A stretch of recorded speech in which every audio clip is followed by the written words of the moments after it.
大家好，昨天市场出现一个非常大的阴线下跌，也是2年来最大的跌幅。那么很多朋友呢就不知道后面该怎么办了，该如何去解读？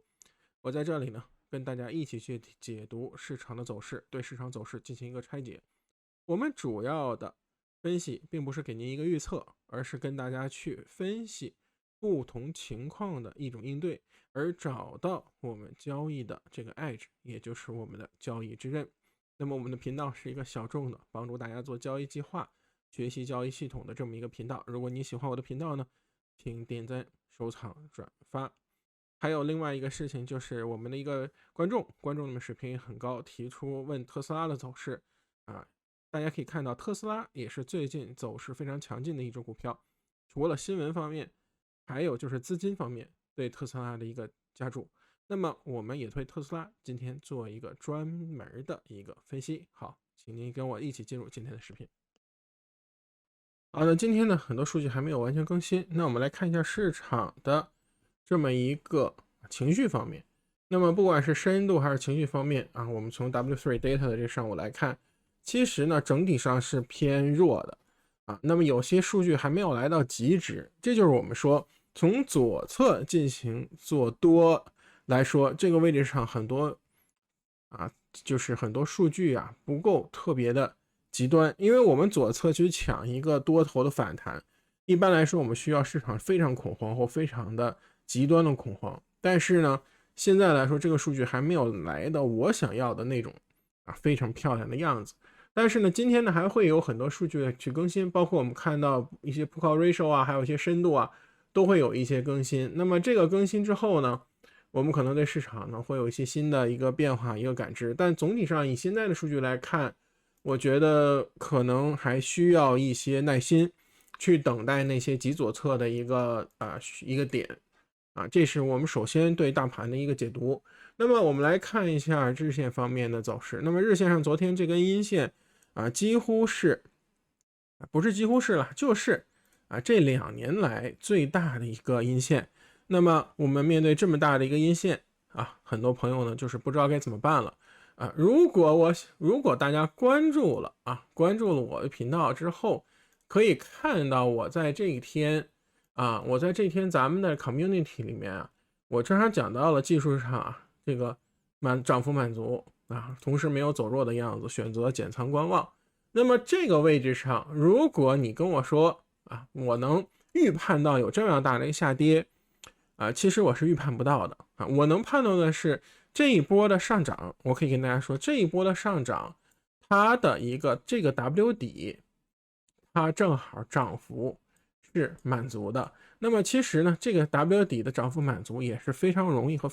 容易判断的。同时呢，我们看到在这一波的一个上涨过程中，它已经形成了2个中枢的上涨区。那么这一端出来之后，它在期货上走了2个盘整区，那么也比较容易在这儿进行终结，正好赶上了一个CPI， 我呢就在这个位置上选择了大幅的这个减仓和上了一些领口。但是这样的一个下跌，你问我有没有去判断到这2年来最大的一个下跌，我没有判断到，因为我当时认为说4018这个位置上应该是有一个支撑，或者说在这附近，或者慢慢跌到这里，或者是一个盘整，甚至于盘整之后还可以再上涨都可以。但是这样的一个下跌是非常出乎意料的，也是非常强劲的。那么我们保护好了仓位至少减少了很多的损失。那么在这个位置上开盘直接就跌破了，那没得说 ，W 底这个地方被破坏了。那破坏了以后，它就要去找这个什么呢 ？W 底的一个低点，或者是 W 底的这个底部。我们来看小时级别，那么小时级别上，这里又来到了画了100多遍的一个图这样的一个支撑线小时级别来到这个支撑线。那么现在的话，我们可以看到这是一大波跌，而这一大波跌，大家看也是一个1、2，对吧？3、4、5也是一个1到5的一个5浪的下跌。那么1到5的这个下跌完成之后，大家上这个部分是一个2个盘整区的一个上涨。那么所以说这2个，如果你从形态学上来做其实最稳的是什么？这个 W 底正好涨幅满足，这个地方所谓的第2浪所谓点了这里和这个地方的价格盘整区域形成对这个价格的压制形成对价格压制。那么你再用更长的时间来看，我们可以画出一个线我们可以画出一个线，这个线在哪儿呢？其实这个线就在这儿我相信很多朋友很轻松，这很容易做就是在这儿，大家看就是在这里画出的一条线，这些点把这些经常触碰得到的点把它连起来。像这个地方你看都是这里是这里阻力，这里是什么阻力，那么这里就容易形成一个阻力所以我们把它连起来，这里形成阻力之后，我们再来看30分钟和60分钟的这么一个走势。现在呢直接上去之后这一波下，那么我们要针对后面的走势，我们怎么去判断呢？我们要走一个什么呢？比较简洁的，或者说针对5分钟这个下跌的一个拆解和分析。那么在这之前，我们首先要对日线进行一个拆解。那么日线上大家可以看到，这里已经完全走坏了完全走坏了。为什么呢？因为这个波上升下跌这个阴线干掉了4个阳线，是个很强的反包。但是我想跟大家说的是，我们炒股的人一向不怕大阴线，炒股的人一向不怕大阴线。为什么呢？因为大的阴线往往带来的是大的机会代表着市场上一种恐慌和非理智行为。这种情况往往容易出现机会。我们怕的不是，大家看，不是这样的下跌，因为它会带来这样的上涨，它会对一个非常不理智的行为做出一个纠正。我们怕的是这种阴跌慢慢跌。如果大家去做 A 股的话就更能理解了很多股票若是没有资金进场，就是每天跌一点点然后指数那些指标都背离，你总觉得它要涨了，然后呢它就一直跌，因为没有资金介入。所以这么大的一个阴线出来之后，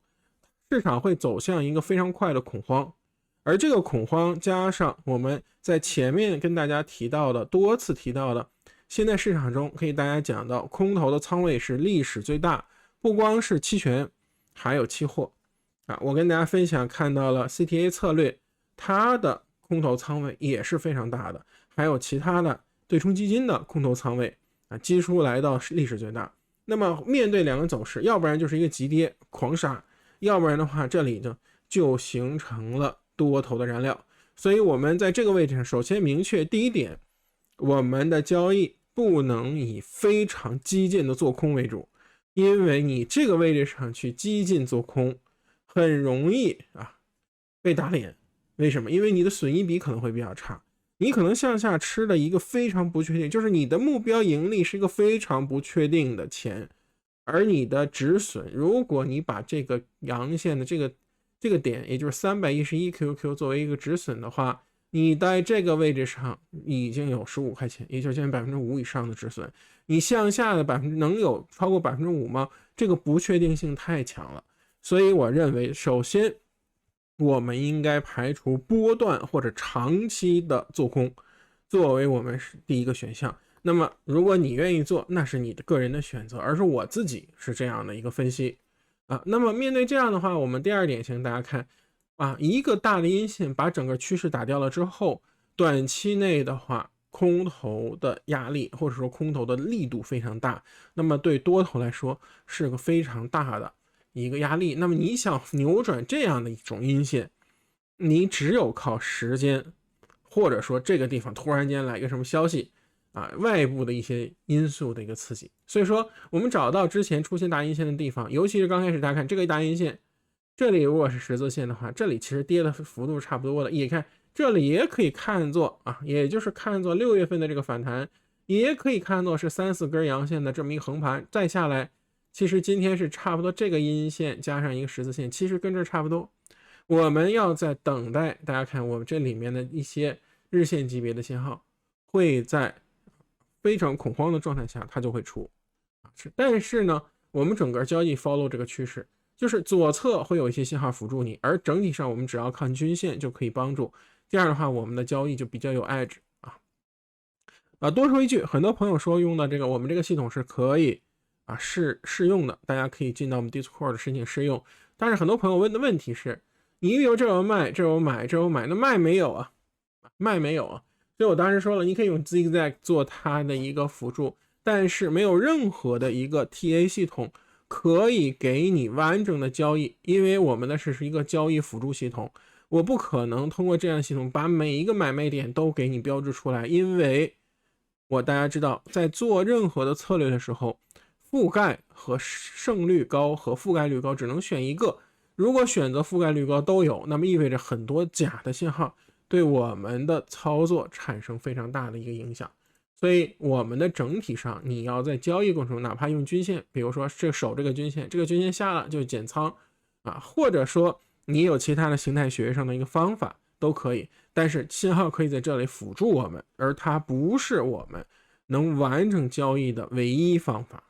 好，这跟大家说一下。那么我们再回到这个走势上来，那么这个走势上呢，需要一个时间和耐心。那么对于我来说呢，我想我有一种给大家一个假设，那么这个假设是我最想看到的一个情况，就是类似于大家看，就是类似于这样的一个走势，就是今天呢是相当于这样的一个十字线把这块一个阴线包住了。那么这里的低点打掉以后，大家看这里的低点打掉以后，能出现连续的比较恐慌的这种杀跌。那么连续的恐慌这个杀跌的话，我们很多左侧的一些非常激进的恐慌的这个盘就出来了。同时大家知道市场上做空的量和做空的期权都达到非常高的一个值，也就是说这个时候如果再出现恐慌，那么意味着我们这里将出现一个非常完美或者说非常完美的一个买点，但市场未必会这么走，我们一会儿跟大家再分享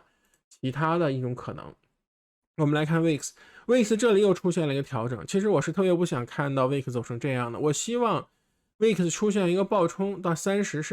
甚至于到35，形成一个比较确定性的一种底部。但是现在呢，整个这个 VIX 的走势是比较磨叽的，但是它还没有完全下来，所以意味着我们现在还不能完全确定，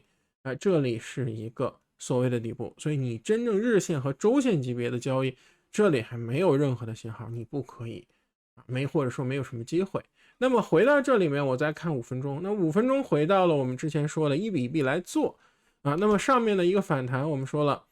反弹我们来说这个位置上其实是不容易判断的，因为它猛的跌下来以后就拉回去，形成了我们的盘整区。那么在 W 底这个震荡过程中我们的操作其实就这样一笔吃，这样一笔上，然后这样一笔下，然后这样的一笔上来之后，然后就跑了，或者说一部分就减仓了，结果它快速拉上来之后形成了一个做多，然后这个地方高开一突破，这跟大家分享过非常多遍了。W 底的一个突破之后，涨幅这儿一段，涨幅在这个位置上正好是涨幅满足，涨幅满足你也不可能卖到一个高点，我们在这种次高点上进行一个保护或者是一个减仓保护和减仓。那么这里下跌了之后呢，我们来分析5分钟的5分钟图上，这里形成了第一个盘整区，也就是说在昨天我们来回顾一下昨天的一个复盘。那么昨天的复盘的话，我们说了全面崩溃，那么5分钟这个走势里面还没有走出任何的盘整区，这是我昨天的一个示意图，它是不负责任的乱画，我只是跟大家强调一下，这里缺少一个盘整，所以说这个下跌还是这个下跌缺少盘整，这里首先应该是一个减速做盘整的一个状态，再说反转。所以今天的这个走势我们可以看到基本上就符合我们现在的这么一个预判，它先出来了一个5分钟的一个盘整区。那么5分钟的盘整区出来之后，它就会面对两种不同的走势。一种呢是我们5分钟在这个位置上，因为它已经392是一个低点了，加上我们小时图上大家再记得，小时图上这里面形成了一个支撑，那么这个位置上已经可以是一个低点，或者说这个地方可以实现反转了。那么你在这个地方上去之后拉下来，如果突破这个小箱体我们仍然可以看到这里还有一个比较大的这么一个弹。那么 A、B， 那这个 C 我们就不能预料到这个 B 如果是弹得很厉害，那么这个 C 它再走下来的话，它就可能是一个可能是走成这样一个 higher low 或者是一个慢速了，当然也可以走出更低，那么这个波的下跌很有可能会结束。那么还有一种可能呢，也是我认为最好的一个方式，就是在这个地方走盘整之后，然后出现一个快速的一个下杀，然后呢，把我们整个的市场的情绪走向一个极端的一个恐慌。那么这一段的盘整已结束，那么整个我们的买点就出来了。所以买点不是说我们用一个所谓点位思维去给你介绍一个点位或预测一个所谓的点位，而是市场走势在到了那里的时候，要不然是极度的恐慌，要不然的话是空头力量的衰竭。空头力量的衰竭一定会形成一个 W 底或者是我们的一个挤压模型，然后这样的话就会产生我们的一个买点。好，那么这就是对大盘的分析。那么下来我们做个股的分析。好，我们另外可以看到特斯拉今天的走势非常强劲。昨天复盘的时候呢，就看到特斯拉特别硬，因为呢我们看到的是电动车赛道和锂矿赛道，它整体上都是比较强劲的。所以呢，今天的话正好也是吃到特斯拉的今天的这一个涨幅，还是挺开心的。但是呢，我们想说的话就是说，不是每天都可以这么幸运啊，都能抓到这么强势的。那么今天呢，因为特斯拉确实是表现的太明显了。那么其实做这个功课是需要花很多时间的，只是说昨天很明显被我们抓到了。好，那么特斯拉这个地方明显强于其他个股啊，尤其大科技。那么意味着什么？意味着只要它守住这个2根线就很轻松了，这根阳线守住或者不守住，再跌到这儿做一个盘整，这里做箱体也可以。我想跟大家说的是，如果后2天出现市场上大幅的回调，是因为恐慌性的抛售啊，市场上这些股票被无差别的抛售，那么这个时候特斯拉是被大盘狠狠的带下来的时候，大家要知道这是一个非常好的买点，那个时候是非常好的买点，因为你知道这是个好公司，只不过是被抛售潮带下来的，和它本来就是烂，大家不要，它是有个本质的这么一个差别，这是本质的差别。那么我们来看一下其他的，比如说我们一直盯着那个 Lululemon 这个是财报非常好了以后进行了上攻之后，大家看还是在高位的一个盘整，因为市场跌了这么多啊，市场跌了这么多，你看这个股票跌了多少？这个股票跌了多少？4%。对于一个动能比平常，大家注意，这个是一个动能，消费类也好，或者说是一个产品，咱说营销啊，或者是时尚类也好，它的动能是比大盘大的，也就是你看今天的阳线和昨天阴线几乎差不多，这是一个非常强劲的一个表现。大家注意，这是强劲的一个表现，所以关注 Lululemon， 如果回踩到330附近，我会做它的第2波的这么一个交易。还有就是我们板块上 XBI 这里也是进行了一个什么回踩的一个盘整区啊，所以整体上来说，我觉得这些是一个比较强的。再我们再来看一下板块方面的一个五日强势，我们可以看到云板块也是比较强啊，然后呢，生化我们看云板块今天有一些个股是非常的强啊。好，那么个股的话，我们看到这是云的板块今天非常强，那么领导股呢就是这个 Snow， 大家看到这里已经是翻成了一个多头的趋势啊，翻成了多头趋势。那么还是那句话，当市场被市场打压下来的时候呢，这些公司都是我们一个值得关注的一些不错的一个标的啊。那么另外的话，我跟大家再分享的话是哪些呢？我们今天找到的是 ABNB 啊 ，ABNB 呢这个地方特别有意思啊，形成了一个标准的，大家看标准的一个头肩底啊，标准的头肩底形成了以后，我们只需要在这里设一个 alert 啊，如果我们这个位置上直接冲出去的话，那我们就按照这个头肩底来做。那有些朋友会问了，那大盘走弱啦啊，是不是还有恐慌盘啊、新低啊？这些是我们思考的原因啊，也是我们需要思考的地方。但是